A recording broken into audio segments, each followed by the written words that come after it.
This is the magicwordpodcast.com.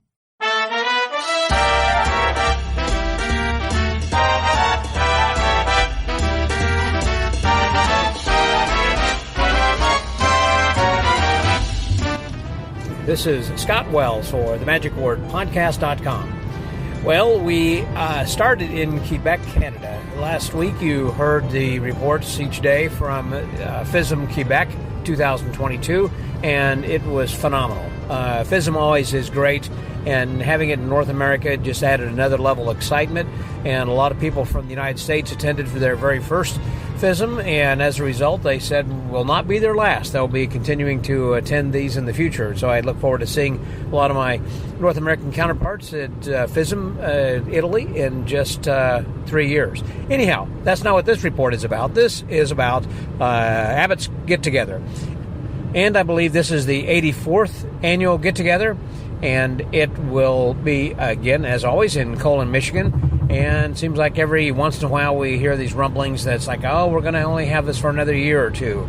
Well, if that's the case, who's going to be taking it on from there? Well, who knows? If anybody, well, anyhow, we'll cross that bridge when we come to it. Speaking of bridges, that's kind of what we're doing now. I'm not talking to you from an airport right now. I was in Quebec, and then we made it to Newark, where we had a little layover before heading over to Detroit, Michigan, and then driving down from Detroit from there to Colon. But anyhow, just spent a little bit of time then in Newark, had a little extended layover, as most travelers are nowadays, having to wait longer than normal in order to catch a flight due to I think just employee shortages and flights that have been canceled or delayed or whatever. And we certainly had our problems. But that's, again, took us to where we are currently, and that is on the road to Colon.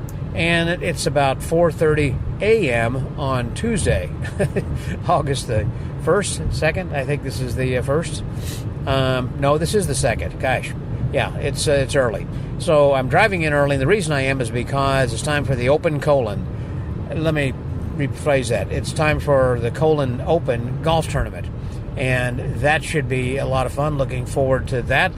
We always have a great time. About a couple dozen people who show up for this in Sturgis, or actually it's called the St. Joe Country Club or Golf Club. And so that's put on and run by Al the Only, who is the one who puts together the cemetery tours. So looking forward to playing golf with some friends here shortly, and then the convention will doesn't begin for a while, but there are so many different activities and things that will be happening, and you'll be a part of that because you'll be getting to hear some daily reports as we get into Colon, Michigan for Abbott's 84th get-together. So, when I was at the airport in Newark, they didn't have any donuts there, but they did have just a buffet line. Went to the United Club and got to hang out there from the standpoint that they had a lot of food, plenty of whatever that we needed. But this morning, when we get to the golf club, I know they always have a good assortment of donuts with coffee. It's not Dunkin' Donuts, but I don't even think it's Tim Horton. But anyhow, they are donuts, and that's what counts. Kind of opened my eyes here a little bit. As I said, it's now 4:33 here as we head south towards Colon. Well, thanks for coming along with me. I appreciate you guys tagging along and enjoying these podcasts. I've got a lot of feedback on everyone listening to the FISM, as I said, from last week, and I appreciate you guys letting me know and for helping me financially to support these podcasts and keep this going. So, appreciate it, and I will talk with you soon. Scotty out.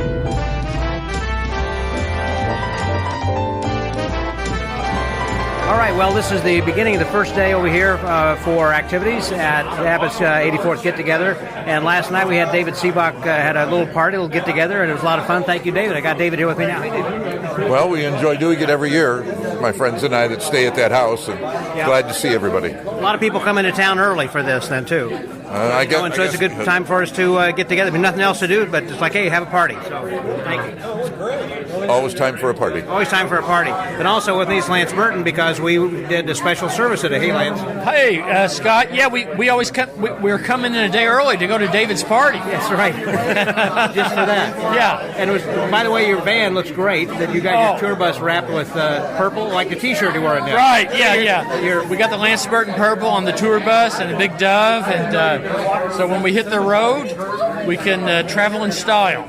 So what happened to the bus there today? It broke down? We were bringing the bus to the. Oh, thank you. We were bringing the bus to the unveiling of the Gary Darwin Monument, but the right front suspension, the airbag, the air went out, and so we were bottoming out, and it was like, "What's that noise?" And we stopped. It was like, "Oh no, that's not good." So we think it's going to be a pretty easy fix. Okay.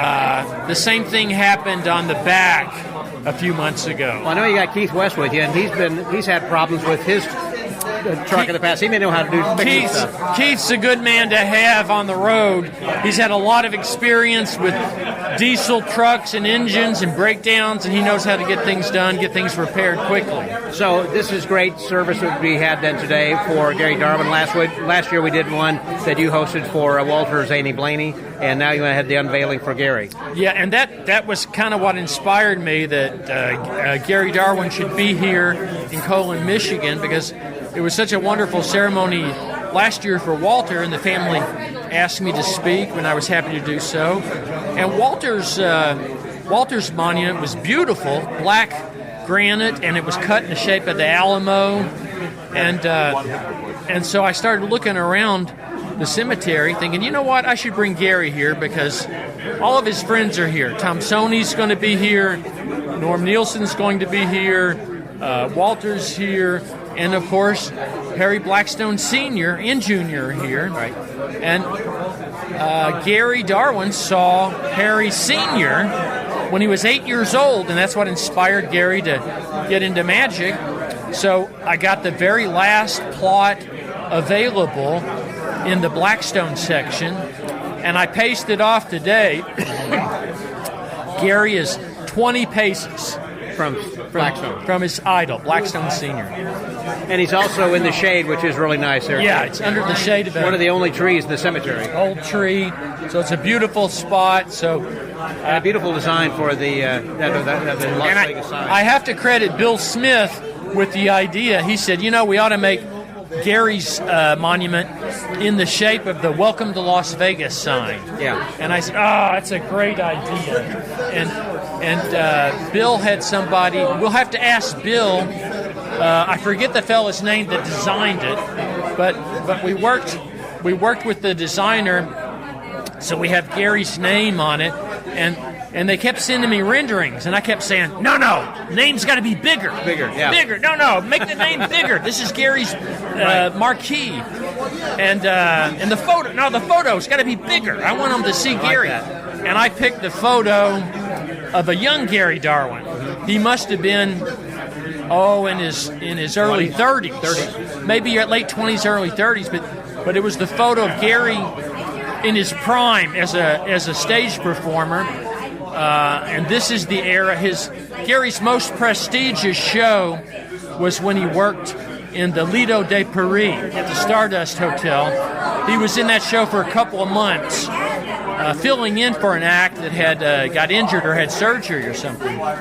So that was a very prestigious show to be in, and that was kind of the pinnacle of Gary's performing career. Wow, and a good beginning then too. Really, he was early in his career. Yeah, he was young when he was there. Well, there's so many interesting things about Gary, and the fact that he was a weightlifter and a wrestler.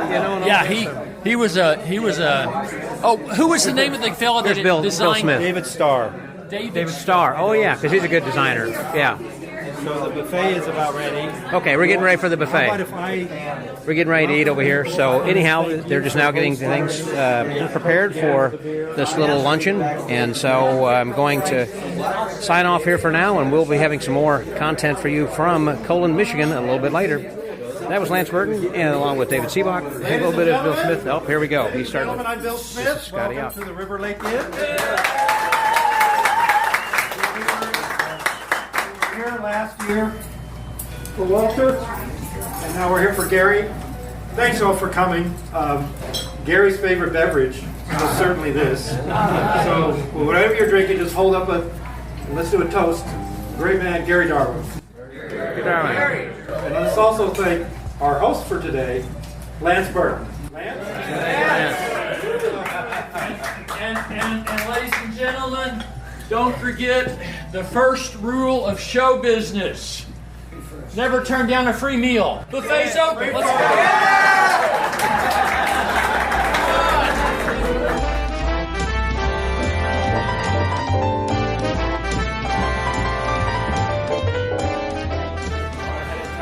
As we're getting ready here for the rest of the day really to begin, I think the first activity of the day is a lecture by Dwayne Laughlin, and then later we shortly have a lecture by Bizarro, but still having a late lunch right now with Kevin James. Hey, Kevin. Hi, Scott. And so you were saying when we were talking earlier that you're not touring with the Illusionists then right now. I still will. Yeah, you will, but I mean, just not at the moment. They have one tour coming up in November and December, a North American tour, and I've decided to work on another project. So maybe next year. And talk about other projects. That was something too I thought was fascinating about how that you've gotten discouraged from creating things because of rip-offs in other countries of selling your stuff for so cheap. It's like, well, why should I do it? So I just wanted to have your thoughts and comments on that. Yeah, so I just decided to focus more on my act and my show and putting my energies there rather than products for to sell to magicians. And you spend all this time and energy and money and to get a product to market, and then 2 months later it's for a tenth of the price on a Chinese website. So just not working. Well, what about people seeing your act? In other words, you're very creative. You have something that's creative in your show that you're not going to market, I guess, to the public, but people could see it and they're going to think, hey, that's an idea that I can re-engineer that. What about that? Yeah. Or do you keep things out of your show and think, oh, this is a good idea, but I don't know if I really want to do it? No, I don't know. I've had less people. I mean, I've had some people steal parts of my act, but not as much as I have with the marketed stuff. Mm-hmm. So I think it's just better to put my energy there. Yeah. Now we're at Abbott's, and you've been coming here forever. You're a Michigan kid, Michigan man. And when was your first one? You remember? I think 1976 or 75, something like that. And did you compete the first year, or did you kind of come and feel it out to see what it was like and then competed later? Yeah, no, I didn't compete the first year. I just came to scope it out. Yeah. I didn't have an act really at that point. And I was talking in a recent episode with Mike Caven, and he was saying about how that once you found out about the Long Beach Mystics, you got out there as quick as you could. Oh yeah, one-way ticket, fast as I could, and went straight to Long Beach. And I was so lucky that they, that's when my real school started. When I had to drink whatever water those guys were drinking. How old were you? Oh gosh, I was 19, I think. Okay. Yeah, 19 and dying to learn how to have a good act. And those guys were really, really, great at, they didn't tell you what to do, but they made little suggestions and kind of guided you and let you discover it on your own, but always suggested that, try to be as original and as different as possible. And we had such amazing people come and lecture for us, people that you could never normally get, like, Marvin Roy and Copperfield and all these really high-level people would come in and just chit-chat with us for a couple of hours. It was awesome. Now, I got a couple of questions regarding that, because whenever that back in the early 80s or so, I'm guessing. Yep. That you, at the time, we didn't have the internet, we didn't have the kind of interaction we have among other magicians around the world, let alone even across the United States. How did you first learn about it? Was it like through Genie Magazine or reading about it, or somebody tell you about it? Or how did I learn about the Mystics? The Mystics, yeah. Oh, I saw them at Abbott's.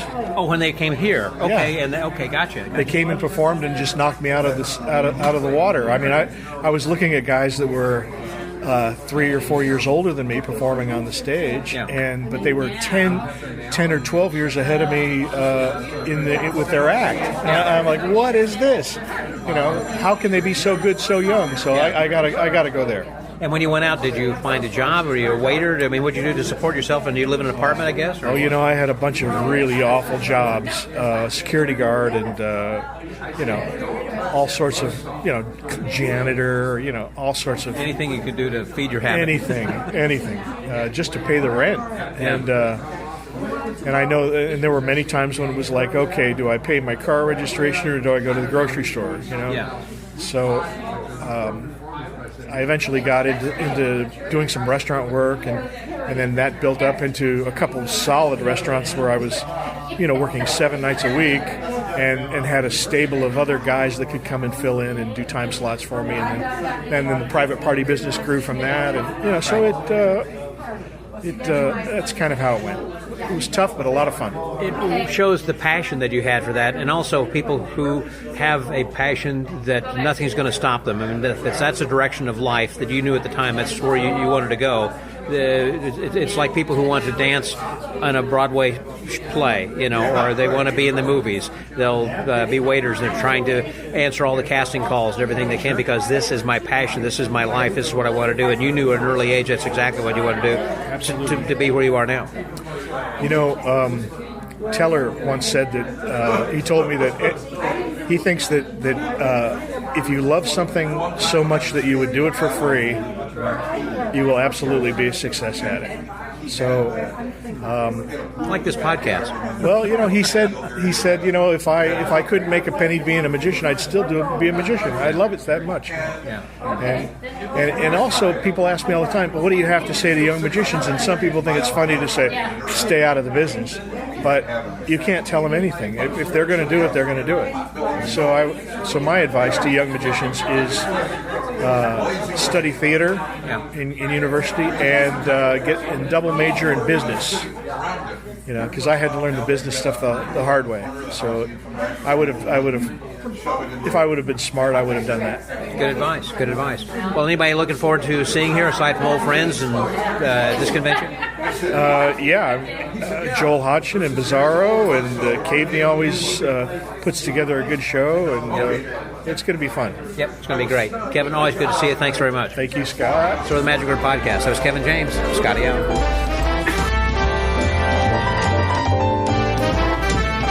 Well, finished lunch and different activities out at the Lakeside Cemetery.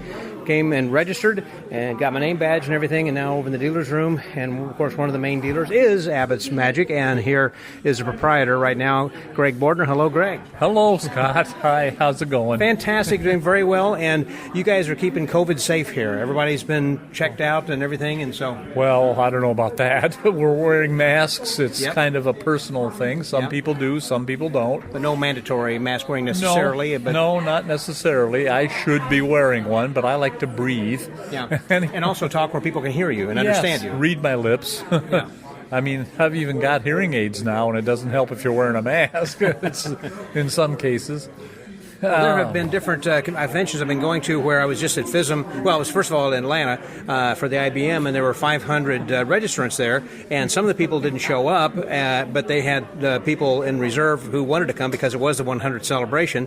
But then when I went to FISM, they had 2,500 that were registered, and that was marked down, people came, I think, like 800 less, so they had 1,700 or so. What are you expecting here?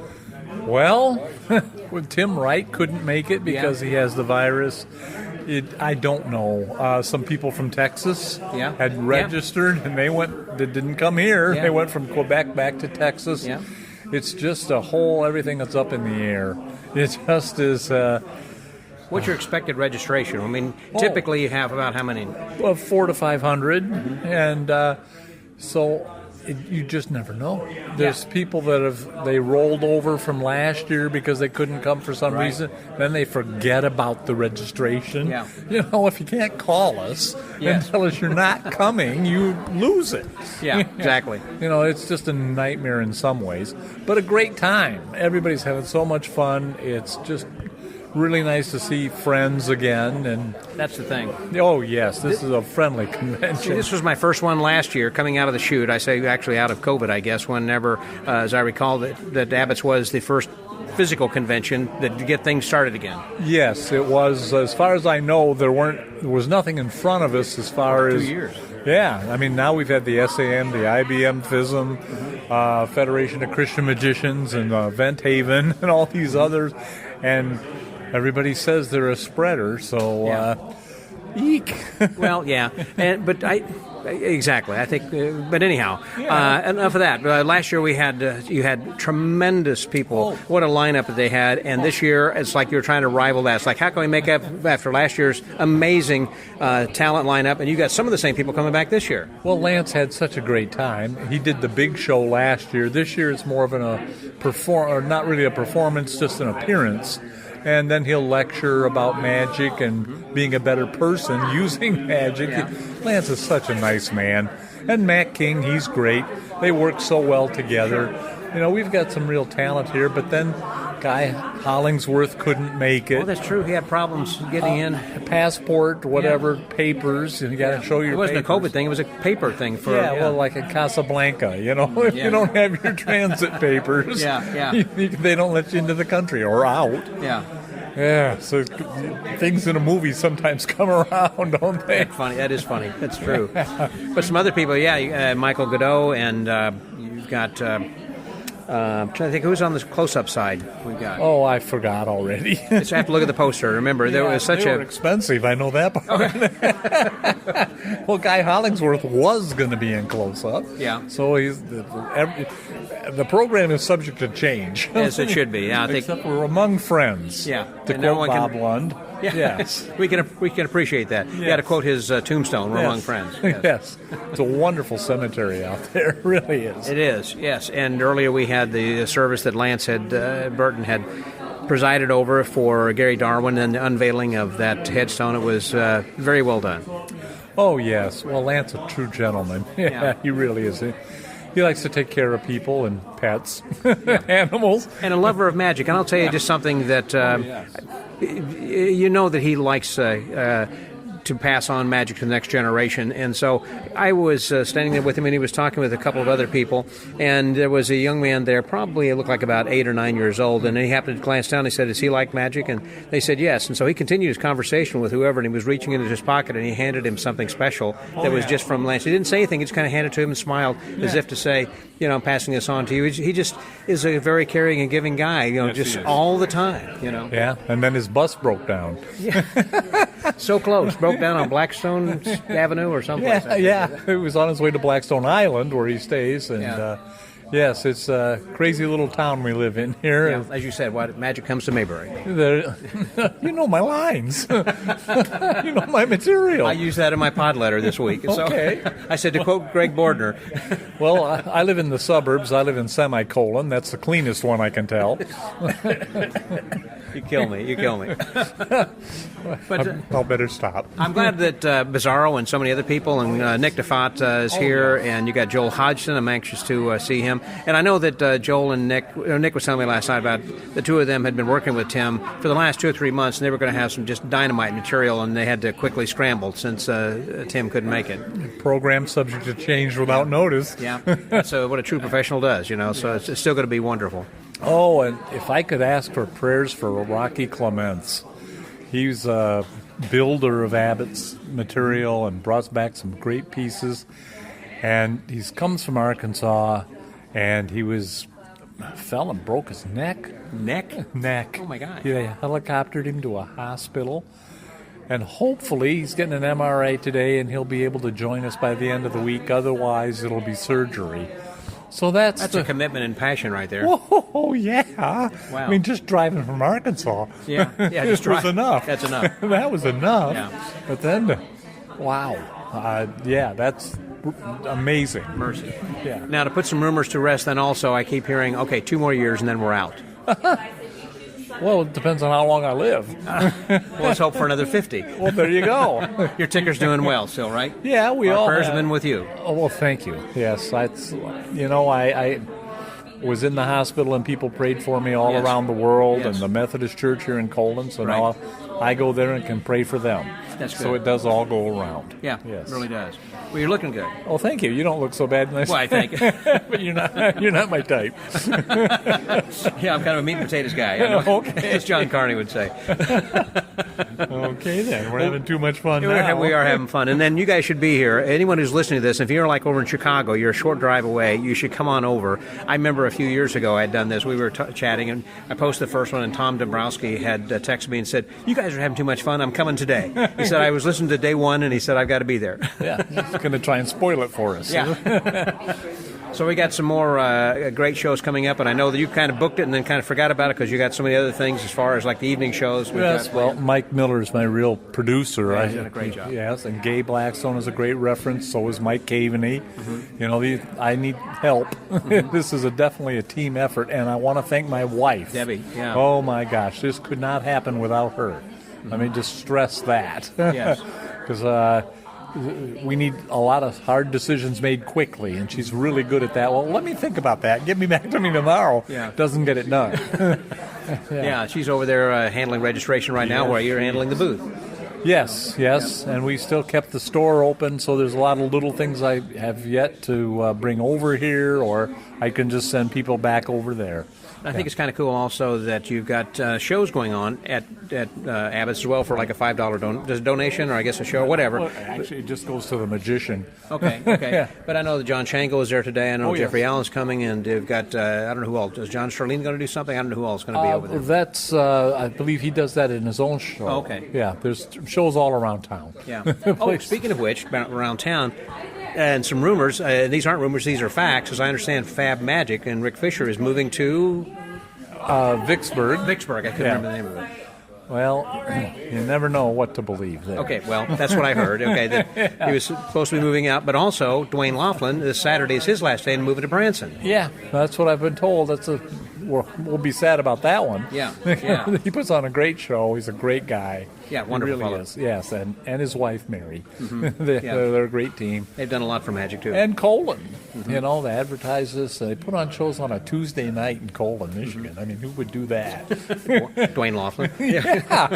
So it's really is the magic capital of the world, especially this week. It really is, and in a way, one of the last weeks, because if those rumors are both true, I mean, we know for sure Dwayne's going, but if Fab leaves, does that just leave you and Charlene's at this point?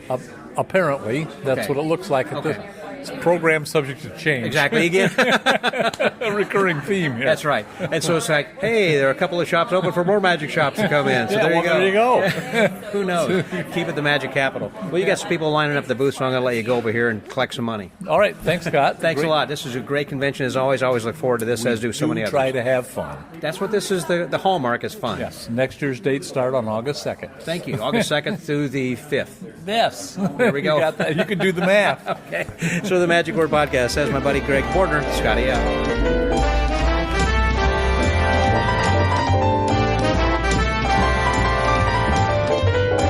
We are just finished the Bizarro lecture here this afternoon, and we're here with a friend of the Magic Word, and it's more than just a friend of the Magic Word, longtime friend of mine, longtime friend of magicians all over, and people come to Abbott saying, I hope I get to see Steve Chezaday. And so I did. I've had people say, man, I want to see Steve. And so here he is right now, Steve Chezaday. Hey, man. I'm here in the flesh. Come and see me. Well, I don't want to see that much flesh. Oh, there you go. The good point. I do want to see you. It's always good talking with you. So you've been working here with Mark Holstein and everybody, kind of the stage crew, for how many decades? I think it's over 25 years now. Yeah. No, it's been a wonderful experience. I've worked with just about every top pro in the business, and Ray Blackstone Jr. and yes, for real. Yeah. I got to work with him, and just so many others. I mean, it's a different experience, especially being backstage. It's a whole different show. Yeah. So I miss a lot of stuff, but I'm part of the magic. So it's amazing. And Abbott's is just a special part of my life. One of the things I think is important by having a person who's stage crew like you is being a stage magician yourself. You want magic to be put in the best light, and so you want to make sure they have the best show, and you know what they need. So it's like, oh, I think this lighting needs to be here, or this table needs to be there, and the importance of that. And I also anticipate if something's going to go wrong, and I'm there to catch you when you fall, that kind of thing. Yeah. Because, things go wrong. Sure, and you know what's supposed to happen. Yes. If you're just a regular stage crew guy who's not a magician. Oh, yeah. No, and I've seen it happen where an illusion is exposed by someone grabbing the prop the wrong way to remove it from stage, and it's just, it's a sad mistake. You don't pick up a floating table like it's just a piece of paper. I saw somebody, not too long ago, we were doing a show, and the stage crew wasn't a pro crew, and they one of my friends performed the chair suspension, the old Abbott's chair suspension, and the magician took his final bow. He walked off stage. They went to clear the prop. One person grabbed one chair, and then the other person grabbed the other chair, but the board was still attached to the chair, and they walked off with it attached to the chair. So I was just... And my buddy Dan Sperry was backstage with us. We performed, and... I go, did you see what I just saw? And he's like, yeah. And I was like, oh my God, So it was just and then the show ran long and so on and so forth. And it was just, a disaster. But, that's all part of the game. It is all part of it. Have a really good lineup here this year, similar as what we did last year with Lance Burton and Matt King, and those guys have returned, and others. Yeah, I think they enjoyed how much fun the experience was last year that they insisted on coming again. Yeah. So hopefully they'll have some new tricks for us, huh? Yeah, I think it's going to be another great convention. And I was talking... It was Matt King. Yeah. Yes.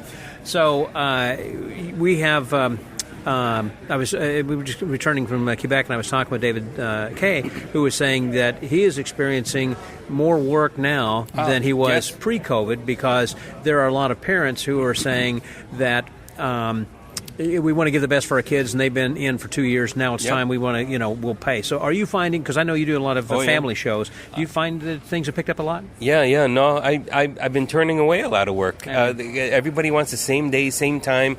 People are waiting last second to, Friday. I got a call, I think 2 calls for Friday, this past week. Yeah. Just a day ahead of time, and I'm like, I'm already booked, and I just, I try to turn away shows and I give it to friends or whatnot, but people are waiting for last minute things. It's also odd that they're paying in cash a lot too. Sunday I had 3 shows, everybody paid cash, and I'm like, oh, this is weird, but I don't mind, of course, cash is cash, but it's just odd, because I just, what are you doing with that kind of money sitting at home? I don't know. Yeah, I guess what is that, Scrooge McDuck, I guess, put them in their pillows or something during odd. COVID. It's hundreds of dollars. Yeah. It's just like, what are you doing with all that money? Kind of weird. I'll write you a check, so I don't know. So as far as coming here and booking shows like that, I assume that this is so important to you, you do turn away shows during this Magic Week? Yes, it's hard, but this is my 1 week that I do put aside. But you know what? I worked last night. Yeah. I had a show at 6:30 last night. Oh, really? And you came over after that? Yes, it was National Night Out. You're amazing. Well, no, I'm a glutton for torture. Well, that one time I remember seeing you at Magic. I know. Well, we did the show here Saturday, and then we were on the show here at Abbott's in Colon, Michigan. We drove back, and then I made it to Magic Live the next day, which again was insane. But we're here. So last night I did the show at 6:30. It was in my my area, so that was fine. Naperville, yep. And then packed it up, picked up Carol, hit the road about 9 o'clock, got in about midnight. Then I had to be here for 9 in the morning, so I'm running on fumes. But but we're here. we're here. I think it's great. Also, we saw our buddy Michael Trix is here. Yes, I haven't seen him yet, but that's my friend. I saw him last night, and now the two of you worked together here at Abbott a few years ago. A couple of years ago, it was the rock and roll night of magic, and it was just it was great to work with him on stage again. We performed together for my 50th birthday at Wizards Magic Theater in Florida.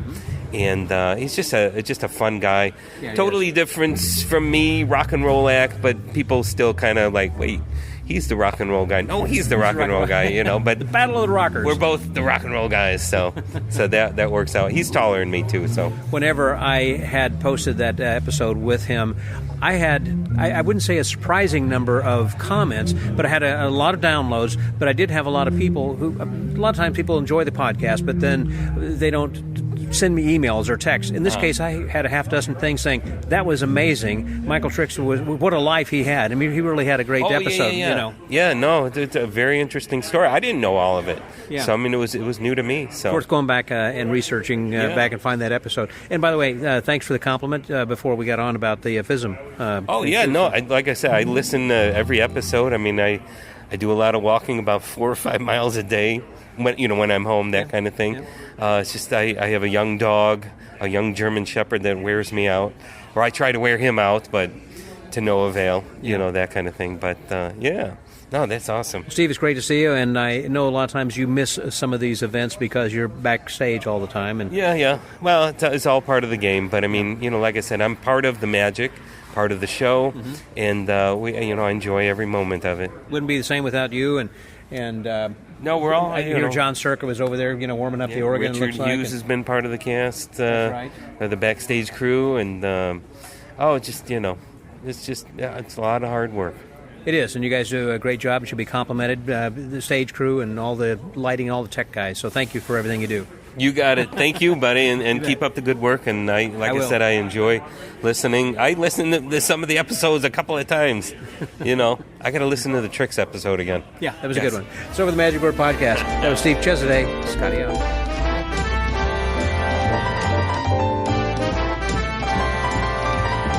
We're about ready to start for the first evening's gala show, and unfortunately Tim Wright's not going to be able to make it, but we're going to be having Joel Hodgson, along with Nick DeFott, who are going to be MCs, and I'm curious to see what they're going to be doing, but I know it's going to be absolutely hilarious. And one of the people I've got with me right now, who I just admire so much, and you guys will be seeing him soon enough on the lecture trail. I say soon enough. Won't be soon enough. It's going to be next spring. Boy, time will fly, though. Yeah, really. I got with me Chris Philpott. Hey, Chris. Hey, how you doing, Scott? Fantastic. So good to see you here then as well. Do you come to this very often, or how often? It's my first time. First time. What's been your experience so far for the day? Oh, it's cool. Yeah. It's like it's old town, and it's quaint, and there's a lot of old painted boxes of magic around. They welcome the magicians, don't they? They really do. So you have to go then to the Legion, the American Legion Hall afterwards. Have they told you about that? No. Oh, okay. So after this is over, you go to the American Legion, and that's where everybody hangs out afterwards until the wee hours of the morning. Oh. And they sell hamburgers and hot dogs. I mean, they got some stuff there in addition to beer and liquor and whatever else you want. But it's just a big congregation spot that is a must-see and must-do. So I'm telling you, and I say downtown, it's right next to 5-Star Pizza and Curly's, kind of right on that same side of the street. Okay, yeah. Okay, so you know where to go. So if you're looking for something to do, it's hard to get lost in this town. It is. It's easy to give directions when you say, next to this place or that, because there are only a few places that are here. But did you see the lectures today? Had Bizarro and... No, I saw him lecture last year. Oh no, it wasn't last year. It was before the pandemic. Yeah. Boy. Yeah. But I missed it this time. And before that, I think Dwayne Laughlin. I missed that lecture then as well. But I came in kind of late. Yep. Yeah. So you're just kind of getting started. This evening's show is great. But you can see we got this in the gymnasium then right now. And the dealers, you probably haven't had a chance to get down to the dealers, which are also in the same building here. Quickly peeked. Yeah. Yeah. It's not a big dealer's room, but they got a few. Yeah. No, and it's a bit old timey. A lot of. Is that what appealed to you? Hey, Gay. Hi. I'm good. How are you? What made you decide to come to this convention? I've been reading about it since I was young, and you thought you were so close. Yeah, because you were in LA. Yeah. Yeah. So I thought, I'm going. always kind of read about it, in old Genie magazines, and thought, I got to do it. Yeah. Well, I probably need to talk to you later after you've had a couple of days to kind of digest this and get the whole experience. I only got here about 6 hours ago. Well, now tomorrow you don't want to miss the cemetery tour. You know about that too. I've heard about it. I'm going to do that for sure. Are you going to be there? Oh yeah, I'll be there. Okay. Today they had a service for Gary Darwin that Lance Burton had done. It was unveiling of his headstone. And last year they did the one for Walter Blaney.